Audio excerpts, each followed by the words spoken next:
하나님 말씀 나홈스 1장입니다. 나홈스 1장 1절에서 끝절까지 말씀 교독합니다. 1절 말씀 제가 먼저 받들어 봉독드립니다. 니느웨에 대한 중한 경고 곧 엘고스 사람 나홈의 묵시의 글이라.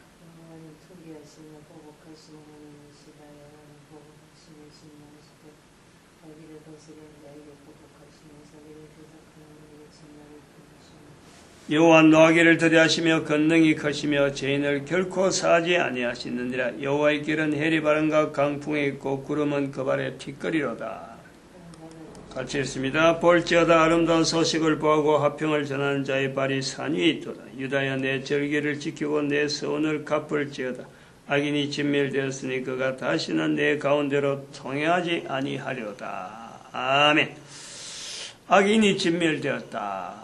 악인이 그가 다시는 내 가운데로 통행하지 않는다.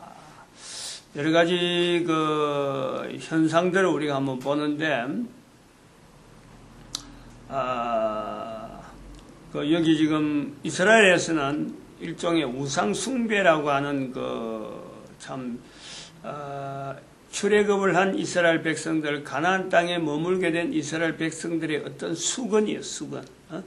어떻게 하면 우상숭배하지 않을까 되어지는 거예요. 그래서 우상숭배가 나중에 이제 바벨론에 갔다 오면은 우상숭배가 완전히 사라집니다. 이스라엘 사이에서 우상숭배, 바벨론 포로 갔다가 돌아온 뒤는 완전히 사라집니다. 그 바벨론 포로라고 하는 사건 자체를 하나님께서 어떻게 보면 그 사람 사이에서 일어난 문제인데, 사건인데, 우상 숭배의 근절이라고 하는 악인이 진멸된다 하는 말씀으로 우리가 연결해 볼 수 있는 거예요. 악인이 진멸된다 하는 것에 또 다른 어떤 내용의 의미로 이런 것을 우리가 볼 수 있습니다. 뭐냐면은 어저께인가 그 텔레비전에서 호남 지역의 전남 앞바다 어뢰 그 섬이 연결되는 거, 이제 그 조수 차이에서 썰물과 밀물의 차이에서 물이 빠지고 들어가면은 섬이 육지하고 연결되는 현상, 그 현상을 텔레비전에 좀 이야기하면서 그것이 이제 1년 중에서 가장 그거 심할 때 물이 제일 많이 빠져나가면 이제 그것이, 드러난다는 거죠. 보통 때는 잘 안 하다가 1년 중에서 물이 제일 많이 빠지고 제일 그거 할 때는 그것이 육지로 드러난다. 그래가지고 그 축제일이다 하면서 사람들이 막 기다렸다가 막 통례하는데 그것을 일명 모세의 기적이라 이라는 거예요. 모세의 기적. 이제 그렇게 부르던 이 모세의 기적이라 부르던 것을 그 텔레비전에서 어제 6시 내 고향에서 그랬네. 6시 내 고향. 응? 그 앵커가 또 한마디 하는 거예요. 거기에 무슨 전설이 있다면서요. 진도예요, 진도. 진돗개 대놨고 하는 거로 내가 봤는데, 그 앵커가 그래, 그 전설이 있다면서요? 이라는 거예요. 나는 또 무슨 그 전설이 있노? 새삼 처음 들은 모세의 기적이라는 소리는 이미 오래전에 들었는데, 그거 물 빠져가지고 그래 된다. 그래서 성경에 나오는 모세 그 홍해를 거르는 것처럼 아마 부르기 위해서 모세의 기적이라 불렀다. 뭐 이런 정도는 알죠. 근데 거기에 무슨 전설이 있었다면서요 하면서 전설의 내용을 소개하는 거예요. 우리가 이걸 잘 들어야 돼요. 없는 내용을 갖고 없는 내용을, 그거는 물 빠지는 거예요. 물 빠지는, 그래갖고 그 이름을, 성경에 있는 이름을 하나 걸쳐서 모세의 기적이라 부른 거예요. 그런데 거기에다가 이제는 전설을 덮는 거예요. 모세의 기적이라 말하면은 뭐 좀 듣기 안 좋다. 뭐 이런 또 세력이 있어 그런지 모르지만은 전설을 끄집어내갖고 뭐 할머니 한 분이 섬에 살았는데 아들이 그렇게 보고 싶어서 그 염원했더만 뭐 저렇게 땅이 생겼다. 그 할머니의 정성을 보고 저렇게 길이 열렸다. 이렇게 전한단 말이에요. 이걸 우리가 잘 알아야 돼요. 뻔한 걸 가지고 뻔한 내용을 누구든지 그걸 참 그냥 지나가는 이야기가 될 수밖에 없는 거예요. 옛날에 있었던 초기에 시간적으로도 봐도 그거는 초기가 아니라 원래 있던 거는 땅이 갈라지는 그거는 오래된 현상이라. 그 뒤에 사람들이 뭔가 전설을 끄집어내고 연결시키려고 지금 일이라. 지금 초기의 일이라. 최근의 일이라. 그럼 지금 우리가 나홈스에서 나타나는 이런 내용들을 지금 보면은 제가 지금 말씀드린 이런 해석 자체를 전설을 만들라는 게 아니에요. 전설을 이런 내용을 해서 새로운 어떤 이야기로 도배하려고 하는 내용이 아니라니까. 기존에 있는 내용을 연결이 안 되는 전달을 해서 잘못되게 흘러가는 경우를 바르게 하려고 하는 거지. 어떤 거기다 새로운 걸 덮어가지고 전설처럼 만들어서 허지부지하게 만들려고 하는 게 아니에요. 악인이 진멸된다는 내용은 기존에 있는 내용에서 어떤 전설을 만들어서 새로운 우상숭배, 새로운 어떤 이상한 이야기들, 이거 끄집어내는 그 자체가 악인이 진멸되는 게 아니에요. 내한테 있는 잘못된 생각들, 잘못된 사상들, 그것 때문에 내가 영향을 받고, 사주, 관상, 팔자 타령하는 거, 내 성격이 어떻다는 둥, 나는 이런다는 둥, 자기의 환경에 대해서 자기가 딱 고정시켜놓은 그것 자체를 우리가 바르게, 일반적인 상황에서의 현재 우리가 그걸 받아들이면은 이미 몰랐던 건데 그걸 받아들이면 지금에 있는 현상들이 정리가 되면서 현재적인 이 상황을 가지고 앞으로 상황에 바르게 대처할 수 있는 또 인류 전체가 영향받을 수 있는 엄청난 내용, 그것을 우리는 악인이 진멸된다라는 거예요. 진도 앞바다 갈라지는 그 정도로 가지고 전설을 만들려고 거꾸로 돌아가는 게 아니라는 거예요. 지금 현재 나홈스에서 이렇게 머물고 계속해서 이야기하는 내용들이 하나 더 시도를 해야 될 부분이 있어요. 여기 지금 안에 여기 지금 나홈스 1장에서 우리가 그 한자를 좀 써야 돼요. 환단곡이라 그래. 환단곡이 나무목변이 들어가잖아요. 하늘 이렇게 쓰죠. 하늘, 땅, 그 다음에 태양을 이렇게 중심에서 그 다음에 단은 비슷해요. 글씨가 이렇게 되어지고 안에 heb자가 들어가면서 또 이 내용이 이 내용이 그대로 글씨에 들어간 이게 환단. 그래서 환은 위에 있는 환은 하늘에서 비추는 빛, 그 다음에 단은 땅에서 비추는 그 광명 이렇게 되어지는데, 이 환단을 통해서 이제 이 내용이 이제 이게 환웅이라는 환웅 이런 하나님을 표시하는 것 자체를 환에다가 이게 이렇게 표시하는 것을 이렇게 환인을 하나님이라고 하는 하나님. 하나님. 그 다음에 웅을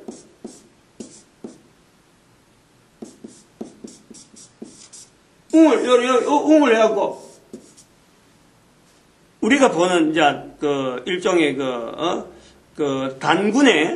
단군의 아버지를 환웅이라고 그래요. 그래서 이 내용이 환웅이 어떻게 보면은 성경에 나오는 대로 보면은 성경을 연결하면 그런 거예요. 단군의 아버지라고 하면은 에벨이 돼. 에벨. 여기 에벨이고, 그 다음 여기가 환인 자체를 부르는 이런 호칭을 하나님이라 하는 자리를 둘 수 있다는 거예요. 그 다음에 이제 한웅 나오면은 그 밑에 나오면 단 할아버지가 나오는 게 단이 이제 이렇게 들어간단 말이에요. 단에 나오는 이 환단이 이렇게 들어가. 환운, 환인, 환웅, 환단 이렇게 해서 단군으로, 이 군은 일종의 벼슬이에요. 벼슬하는 사람들, 안 그러면 지기가 있는 사람들을 환이라고 그런단 말이에요. 그 군이라 부른다니까. 그러니까 이것을 성경에는 욕단이 욕을 하지 마라, 욕하지 마라 해서 욕이 빠지면서 단이란 이름을 한자로 만들면서 환단이라, 이렇게 우리가 부른다라고 볼 수 있는 거예요. 그리고 또 오늘 본문에 있는 내용에서 이 환웅이 뭐를 표시하냐면은 풍백, 풍백이라고 해요. 풍백. 이거 백은 요건 벼슬이에요. 뒤에 오는 거는. 그 다음에 풍백, 우사,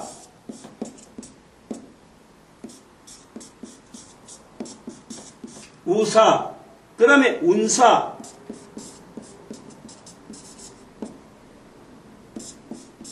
이렇게. 이거 벼슬이라. 벼슬 계급을 이렇게 백사사, 사사라 가잖아, 사사. 우리가 사사기 있잖아, 사사기. 여기 사사가 요거예요, 요거.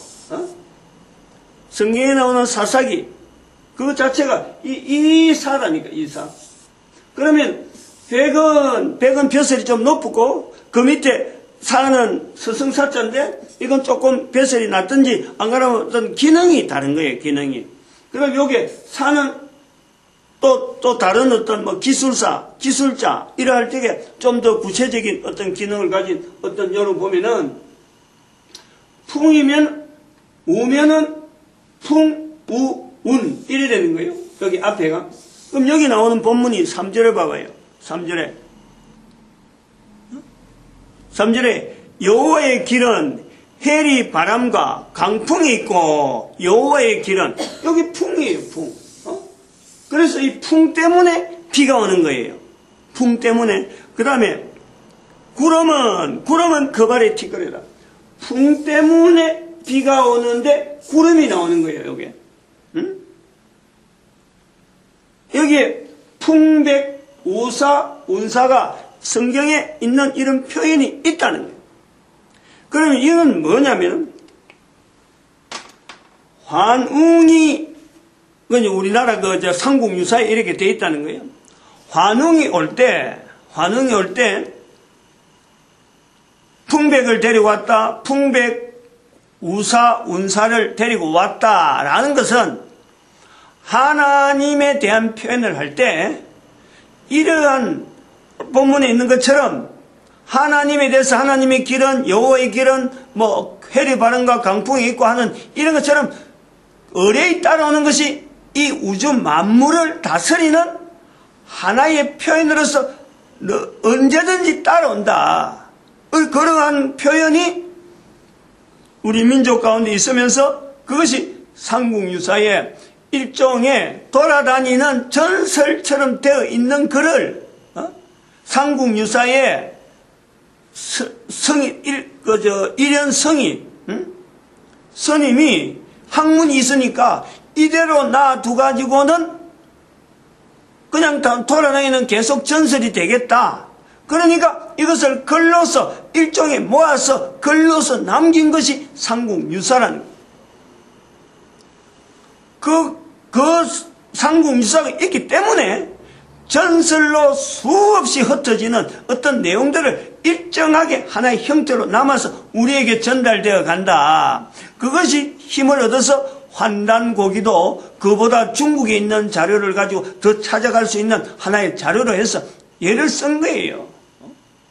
그러니까 오늘 우리는 그런 내용을 지나간 과거에 있었던 흩어진 내용을 가지고 본문에 있는 내용에서 오래된 시대에 있는 내용의 자료들을 하나의 줄로, 하나의 끈으로 묶어서 지금 우리가 이걸 통해서 옛날에는 이런 식으로 갔을 수 있다, 저런 식으로 갔을 수 있다, 지금 여기에 기준에 의해서 하나의 틀을 잡아가려는 거예요. 그것이 잘못됐다, 그것이 영엉터리다 라고도 할 수도 있고, 또 그것 자체를 바르게 표현하려고 하는 여러 가지 예쓰는 가운데 이런 표현이 나올 수가 있다. 추정을 하면서 현재를 연결하려는 거지, 새로운 내용을 가지고 그게 잘못됐으니까 우리가 아주 엉터리니까 이래 가야 된다, 이렇게 하려고 하는 게 아니라, 전설을 만드는 게 아니라 전설을 글로서 남긴 하나의 자료를 가지고 현재적으로 이걸 해석을 하면서 장차에 또 다른 어떤 참 우리 한국사가 또 연결해가는 과정에서 이것 자체가 어떤 힘이 되길 바라는 거예요.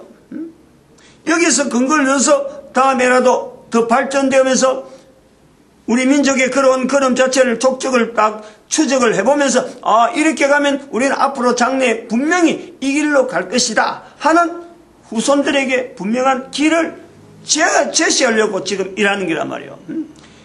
흐트러버리고 다시 전설로 만들라는 게 아니라니까. 진도 앞바다처럼 그런 거를 나타내려는 게 아니라는 이 의도를 좀 알아야 돼. 이 의도.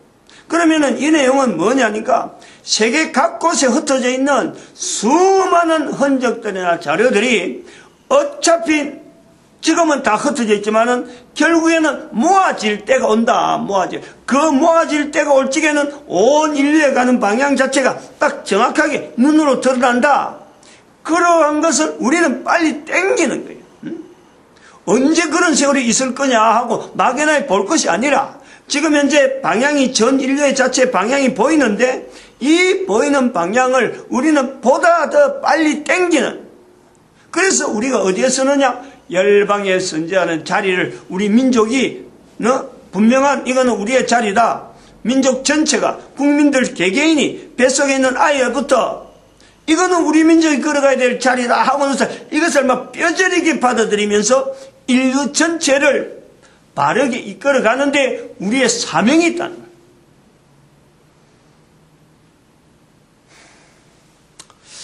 거예요. 참 그런 텔레비전에 그런 내용을 보면 참 알이 있는 거예요. 응?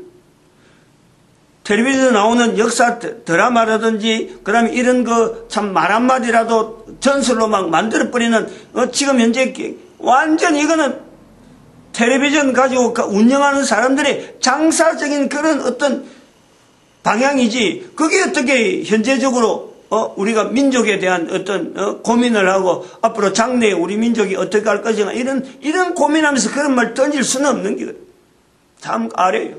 모든 사람들이 그런 걸 들으면서 저건 잘못된 건데 하고 바로 방송국에 항의하고 이래야 되는데 그걸 그냥 그런 게 있었는가 봐 하면서 또 퍼뜨려버려요.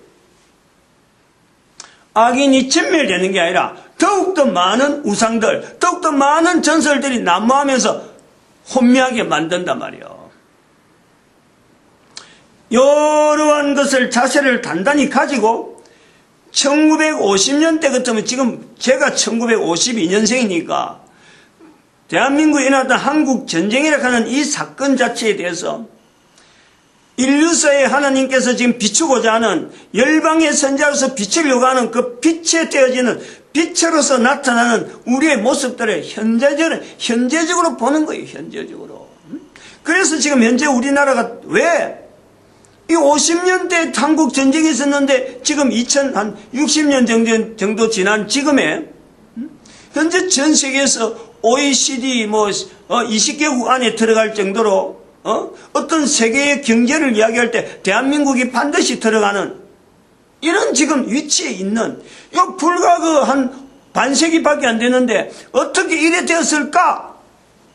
하나님께서 하신다. 하나님께서 지금 우리에게 보여주신다. 이거를 나타내야 돼. 이거를 현재적인 내용을 우리가 보여야 된다니까. 현재적인 상황을, 역사가 흘러가는데, 우리 민족의 역사가 흘러가는데, 또 온 인류의 역사가 흘러가고 세계사가 흘러가는데, 대한민국에 있는 열방의 선지자라 하는 이 자리는 현재적인 사건 자체를 분명히 인식하면서 이 역사가 어떻게 나갈 것이다, 이걸 나타내는 것이 선지자란 말이에요. 선지자. 성경에 있는 선지자라는 것은 그런 기능이 있는 거예요. 과거에 있었던 것 같고 지금 이야기해서 그 내용을, 역사를 이야기하려는 게 아니라 역사 사건을, 과거에 있었던 사건을 비추어서 하나님이 인도하시는 분명한 섭리 가운데 장래에 들어가야 될 방향, 우리가 가야 될 어떤 방향을 제시하면서 행동을 제시하면서 여러 가지 어떤 문화를 분명히 나타내면서 그 길로 몰아넣기 위해서 선지자가 있는 거예요. 이 열방의 선지자라니까. 그래서 이런 일을 하는 데에 1950년을 부각시키는 그 가운데 우리가 홀트라고 하는 이 사람의 지금 현재 딸이 지금 홀트 아동복지회 해갖고 국가에서 아주 근위 있는 사람들을 입양시키는 이런 걸로 되어 있는데 그 부모님들, 그 부모님이 대한민국의 땅에 묻혀 있다. 아버지가 먼저 이 땅에 왔고 부인이 미국에서 죽었는데 죽은 시신이 대한민국에 같이 날아왔다니 죽어가지고 우리나라에 왔다니. 그래 한국 땅에 묻혔다는 거예요. 이것을 대한민국 사람들은요, 하나님이 나타내시려고 하는 우리 민족의 자세, 이걸 우리 대한민국 사람들이 이걸 안에 계시적으로 받아야 된다 이거죠. 홀트 아동복지에 한국 동란을 통해서 나타났던 한국 사람들의 어떤 여러 가지 비참한 상황, 그것 자체가 빛이 되어질 수 있는 온 인류 가운데 전쟁의 포화 속에서도 지금 현재 우리 민족을 쓰시려고 하는 하나의 빛, 그 빛으로 쓰려고 하는 하나님의 섭리를 우리는 봐야 돼요. 그 내용을 어떤 계시적으로 지금 미국에 있는 죽은 여인이 한국의 남편에서 묻혔다. 그래서 한국의 남편의 옆에 묻히려고 자기가 죽어 시체로 와서 우리한테 묻혔다는 거예요. 이런 사건은 전설이 아니고 현재적이잖아요. 딸이 증언하잖아요. 그러면 이것이 하나님이 쓰시는 섭리다. 대한민국을 열방의 선지자로 쓰시는 섭리다 하고 외쳐주는 것이 우리가 할 일이란 말이에요. 어떻게 되어지느냐? 조금 더 지나가 봐야 되겠죠. 좀 더 구체적으로 연결해 보면서 왜 이 한국 동란하고 이 홀트 아동복지회를 이 홀트라고 하는 그 부부에 대해서 이런 사항이 어떻게 참 선지자적이냐, 우리에게 어떻게 계시적으로 나타나느냐 하는 것은 좀 더 구체적으로 좀 들어가 봐야 되겠죠. 오늘 여기까지 하겠습니다. 기도드립니다.